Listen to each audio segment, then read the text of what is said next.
Hey, Sausage Party Show. It's Sarah and Niles. Bill, I feel the same way as you do about beaches and the sand.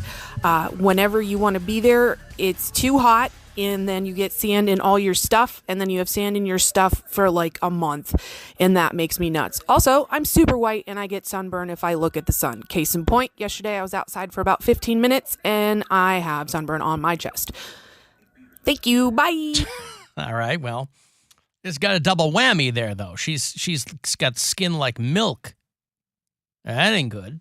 Yeah, I like being outside for a little bit. I mean, I'm more of an inside person, but I don't mind being outside. I just think there's better places to be than the beach. Mm-hmm. I like, the view that I have of the water from my condo is very nice. Mm-hmm. From the, courtyard we have in back, from the pool in back. Love it out there. No sand. It's nice. Give me a pool over a beach any day.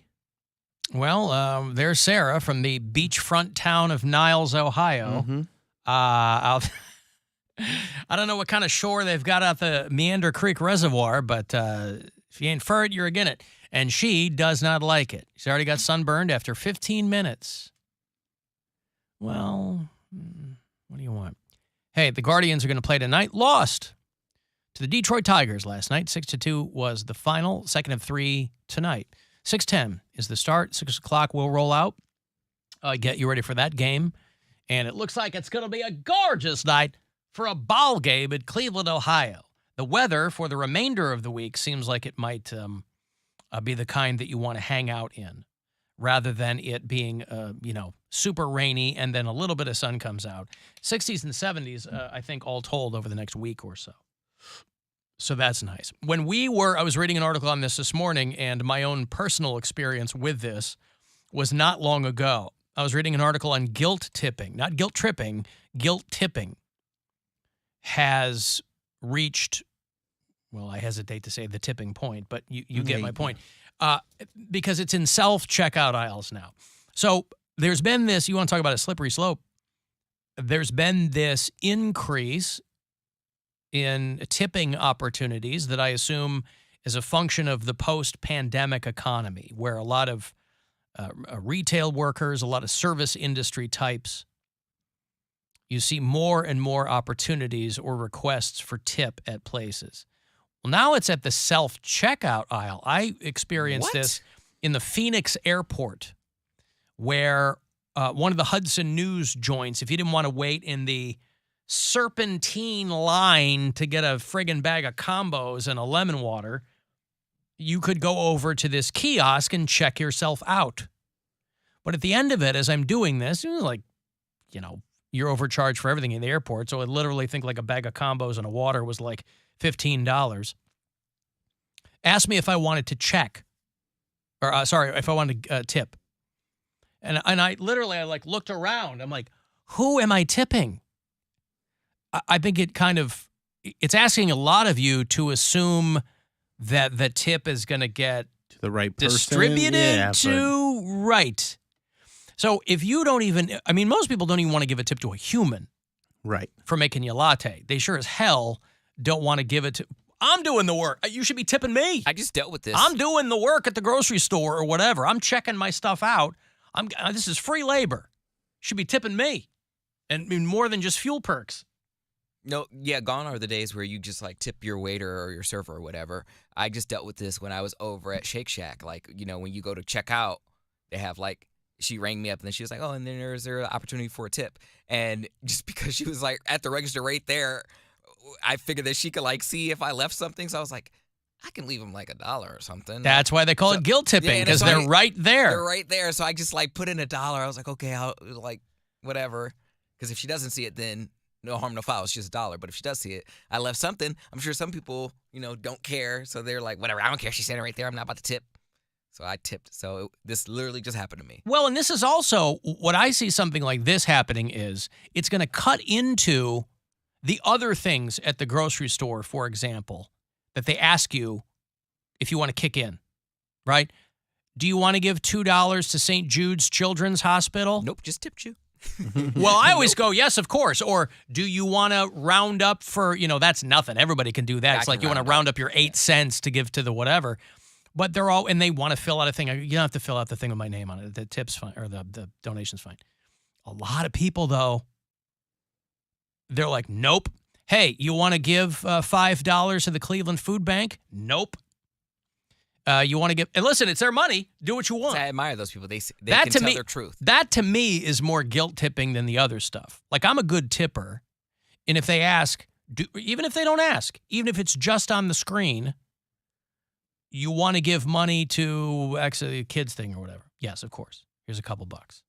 Not going to change anybody's life, but asking for a tip while you're doing the self-checkout.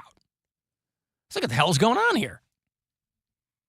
So it's like digital panhandling is what it's turned into. We went to a restaurant a couple of weeks ago, and they have the thing now. I may have even talked about it. They have the thing now at some restaurants where they just do your card at the table. They don't walk away and bring you back the little leather folder. They do it right there. Yeah. And they can print up your thing if you want, or if you don't want a receipt, they just give you the handheld thing, and it has the tip options on it. So it's preset, obviously, so you can push one of the buttons. But the wait person has to kind of stand there like they're not looking while you're doing that. So they have to kind of pretend to be looking around the restaurant because I guess they feel like they have to give you a modicum of privacy in a situation like that. And I don't care. You know, if you did a good job, I'll even if you didn't do a good job, I'm a good tipper. I mean, but you should be. You're a millionaire. Don't be greedy. Not a millionaire, Cody. You know how many people I got hitting me up for donations for stuff because you dummies talk about how I'm a millionaire? I'm not. You are. If I was a millionaire, would I be doing this crap? Yes. No, I wouldn't. I was going to throw off not being a millionaire. That's what you would say. That's just what a millionaire would say. I don't want people hitting me up. You think I would be doing this? You think I would just be shopping here? No, I'd have jewelry and I'd have a chauffeur and blah, blah, blah. Yes, you're a millionaire. I'm not you. Jewelry and a chauffeur. Bill Gates walks around looking like he shopped at Payless. Because you look at me and I'm jewelry and a driver kind of. I'll tell you what, though. If I had, I'll tell you what, if I had that kind of money, when I think about it, people go, what would you do if you had the money? Driver. A driver is the flex, man. There's a lot of things I don't give a fat frog's ass about if I had a ton of money. But a driver would be awesome. Opening up the door. Probably not in Cleveland, but like if you're living in New York or some massive city, a driver to say to a guy, pull the car around.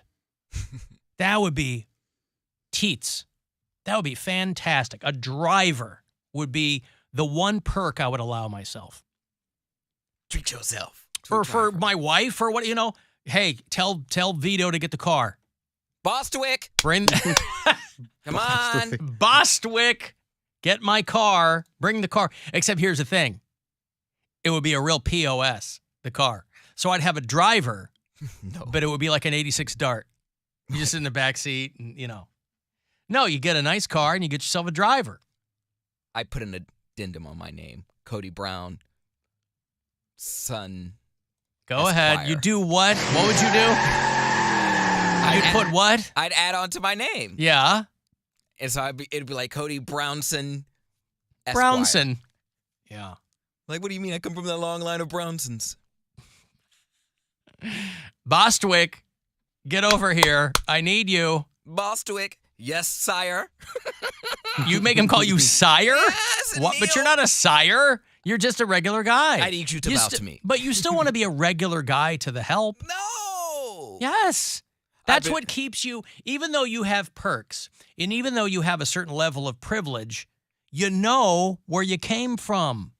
Saya is a good boss. None of us came from money. You know where you came from. Saya's very grounded. Sires are this guy. I love my work here. Yeah, right. Sire's very good to us. Sire.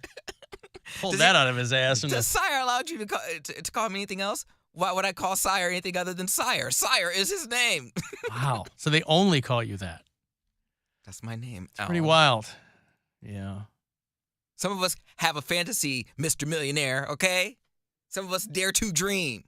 No, I'm just saying that if you were living in a place where you were sitting in just interminable traffic all the time, it would be great to be back there. Like you could be writing or doing some work or whatever. And I like driving. I do like driving. But it's because in a place like this, you can get everywhere in 20 minutes. That's If still you're- a flex. There's no traffic whatsoever, and you got like You got a driver. No, not even that. You just have like what do they call it? Where you have a police escort. Yeah. You got the police on their motorcycles with the sirens. There's no one on the road. Like, what the hell is going on? Is the president in town? No, that's It's a Alan. whole motorcade. You got a It's whole Alan's motorcade. Just Yeah. always a motorcade. Oh, we can't ever get any sleep around here because there's always sirens. Alan's coming around the corner. That's right. I got a pace car with, it looks like a funeral Everyone hates procession. you. Like, take off your stupid flags on your car. You can't park everywhere. This is a handicap spot. It's like the Princess Diaries. Yeah. Oh, here comes Gwen. She thinks she's so cool with her millionaire husband. And their motorcade. Yeah. Even if I had any delusions of grandeur, even if I was that kind of person, my wife would consistently kick me in the balls. This past weekend, we went and had dinner. I was going to the Spirit Box show by myself. I said, hey, let's go have dinner somewhere before, because I was going to the show by myself. So me and Gwen and Nora, we went to dinner. This place we hadn't been before. It's a new place. And the food was awesome. And we have a couple of drinks. Food's great. We'd never been there before, so a fantastic first impression. And the waiter, who couldn't have been nicer, comes out at the end and kind of crouches down at the end of the table. And he said, the owner and the staff would like to comp your bill. And without even missing a beat, Gwen goes, why? Now, I know why, but it didn't even occur to her because that's the kind of respect I get in my own home. She goes, Right. Why? He goes, because everybody back there's a fan. And then I'm thinking, well, maybe they saw my name when they made the reservation. I don't know. And I said, that's awesome. I said, can you ring me up something so I can tip? And he goes, sure. But Gwen would always keep me honest. She's like, what? If she was a There- trophy there- wife, she'd be like, ring him up. Say he can afford it. That's okay. She has a trophy. Well, look at her. Look at me. What are you talking about? She has a trophy. She doesn't have to be 21 to be a trophy wife. But a material trophy wife, like, Oh, yeah, that ain't her. yeah, she's not like that. Not wearing the Birkin bags or like the jewelry. Yeah. She's a natural beauty. Well, she's just not, she's more boho. She's not Rodeo Drive. It's just not her vibe, right?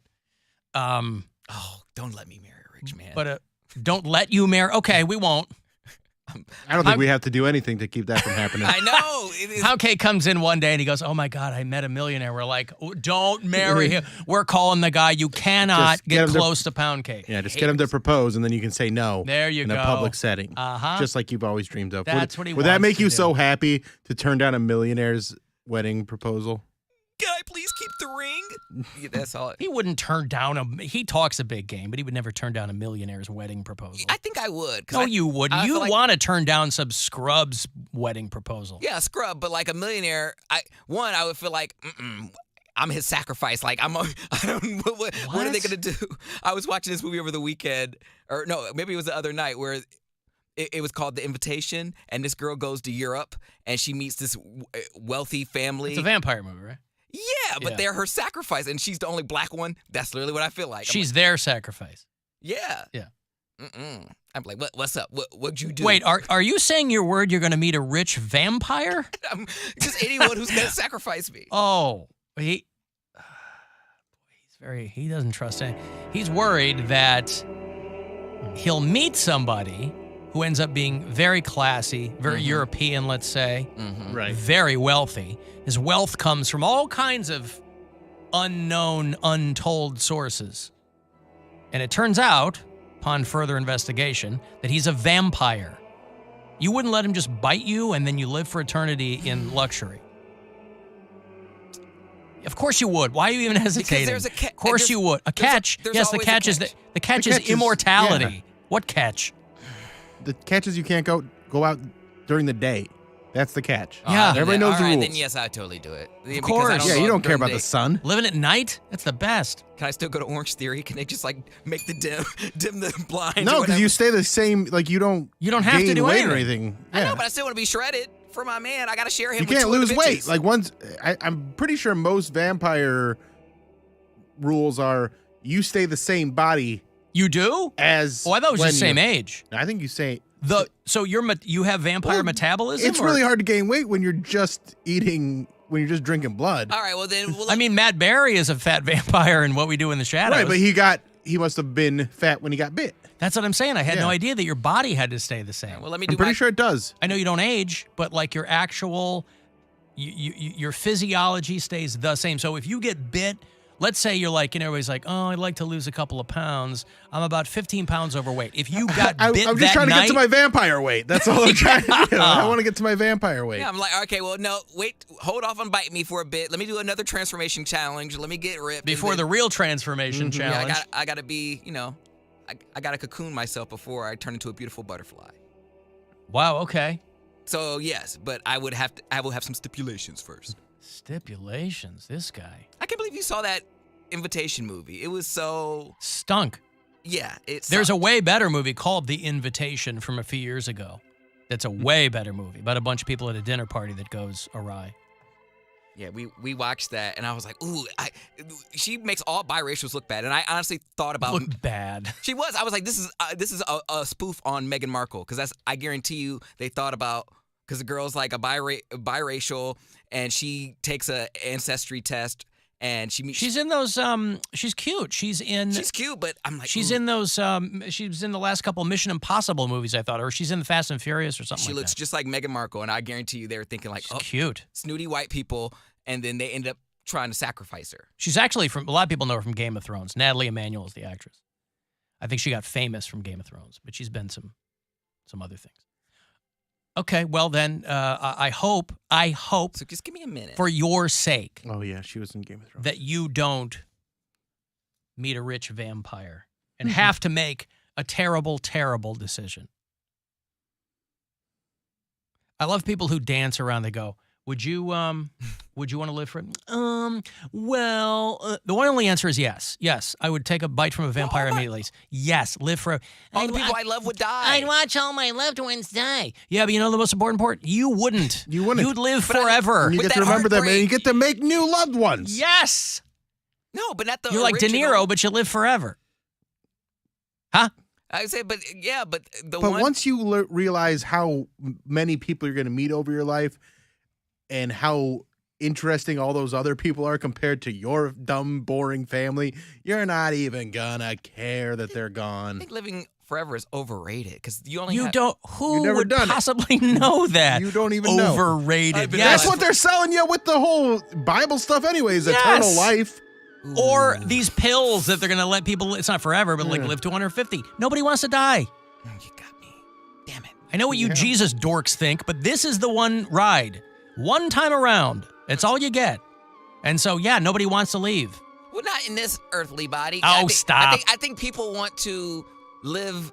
Earthly body. It's the only one. They want to be a spirit, and Ugh. they want to be who they want to be. A vampire comes along and goes, hey, I'll bite you, and you'll live forever, you'll watch something. Yeah, fine. No more, stop with the yapping. I have eternity to make his life hell. Get to biting. Because it's also Come on, not man. just that you're living forever. You have like vampire Powers. mythology is, you have the powers of seduction, which You can look come at on. you can look at somebody's eyes and go, you will do, you go get me a sandwich. Also, the most underrated one, you don't have to go into anybody's house if you're not invited. Like, as someone that's like tired of going, like, I like to stay home. Like, we'll Zoom, Bo. Yep. I don't need to be going in your house. I'm never going to be scratching on the outside of your second floor window asking to come in. Let me in. No, man, I got plans tonight. I can't come in. Sorry. I got a break. Hey, I'll have Bill Maher tickets for you later on. He's coming through to do MGM Northfield Park a week from Saturday. Comedian Julia Mary is going to join us a little bit later on. She and I are going to be working together tomorrow night on the Cleveland Funny Bus. Next handful of Wednesdays is going to be Alan Cox Show night over there at the Cleveland Funny Bus, so we hope you can join us for one of those weeks. Go to funnybus.net for the details. and we'll be back. It's the Alan Cox Show. On our free iHeartRadio app and